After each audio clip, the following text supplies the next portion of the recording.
महाविकास आघाडी म्हणून महाराष्ट्रातल्या जागा आम्ही तर लढतोय आणि आज इथे असताना धाराशिव, लातूर आणि बीडची जागा सुद्धा ताकदीनं महाविकास आघाडी लढते. मला वाटतं आत्ताच्या पद्धतीला सत्ताधारी पक्ष कशा पद्धतीनं निवडणुका लढण्याचं तंत्र नवीनच आलेलं आहे. इलेक्शन न होता सिलेक्शन व्हावं, कोणी उभाच राहू नये, दाब टाकावा, दबाव टाकावा, सत्तेचा मिसयूज करावा, अशा पद्धतीने चालू आहे. तरी या सगळ्या स्थितीमध्ये लोकशाहीच्या संरक्षणासाठी महाविकास आघाडी म्हणून आमचे उमेदवार ताकदीनं उभे, विजय प्राप्त करण्यासाठी आम्ही पूर्णपणे प्रयत्न करतो. महाविकास आघाडी ठाकरे गटाचे 7 खासदार शिंदे गटात जातील अशी काही चर्चा आहे, माध्यमावर तुझं दाखवलं जात आहे, काय तथ्य आहे? 2 वर्षापासून अशी चर्चा आहे, कारण हे सगळे लोकसभेचे निवडणूक होऊन पूर्ण 2 वर्ष झालेले आहेत. 2 वर्षापासून अशी महिन्याला 2 महिन्याला अशा पद्धतीने चर्चा होत असते. का बरं होत असेल, काही लोक असतील, काही लोक तर ओपन बोललेले आहे, आम्हालाही माहिती आहे. परंतु चर्चा दर 2 महिन्याला होत असते, हे तर नक्की. हे तर कबूल केलं पाहिजे आता अधिकृतरित्या. काँग्रेस जनता पार्टीचे आता यांचे रस्त्यावर येतात, आता पुण्यात पण आंदोलन झालंय, आता पुन्हा जंतर मंतर आंदोलन आहे. आता आपण एका पक्षाचे नेतृत्व करतात, कसं पाहता याकडे आपण?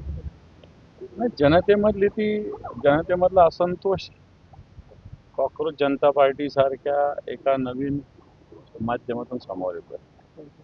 कारण हे कबूल केलं पाहिजे की राजकीय पक्ष, मग सगळेच राजकीय पक्ष ज्या पद्धतीनं राजकीय पक्षातले नेतृत्व ज्या पद्धतीने काम करतं जनतेमध्ये, त्याच्याविषयी एक असंतोष आहे. मग भले सत्ताधारी असेल, भले विरोधी पक्ष असेल, हेही कबूल करायला काही हरकत नाही.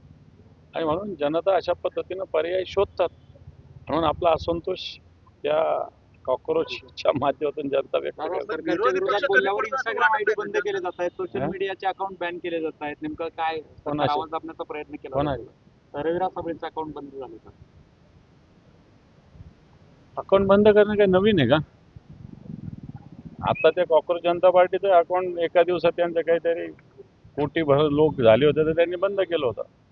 लोकशाहीमध्ये आवाज दाबण्याचं काम आत्ताचं भारतीय जनता पार्टी सरकार मागच्या 12 वर्षापर्यंत, मोदींनी 12 वर्ष झाल्याचं परवा आनंद व्यक्त केला, परंतु 12 वर्षात लोकशाही पूर्णपणे संपवण्याचं काम भारतीय जनता पार्टी या देशात करते.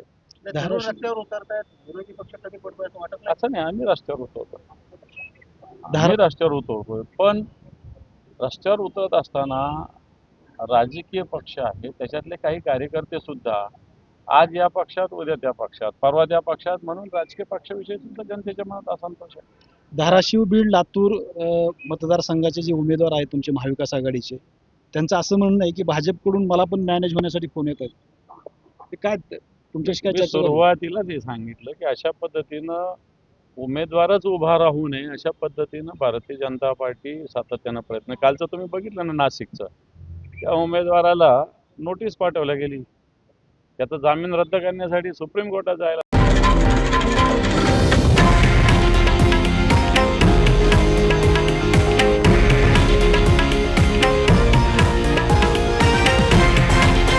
हे आहे देशातील नंबर 1 न्यूज नेटवर्क आणि आपण पाहत आहात TV9 मराठी, एकमेव.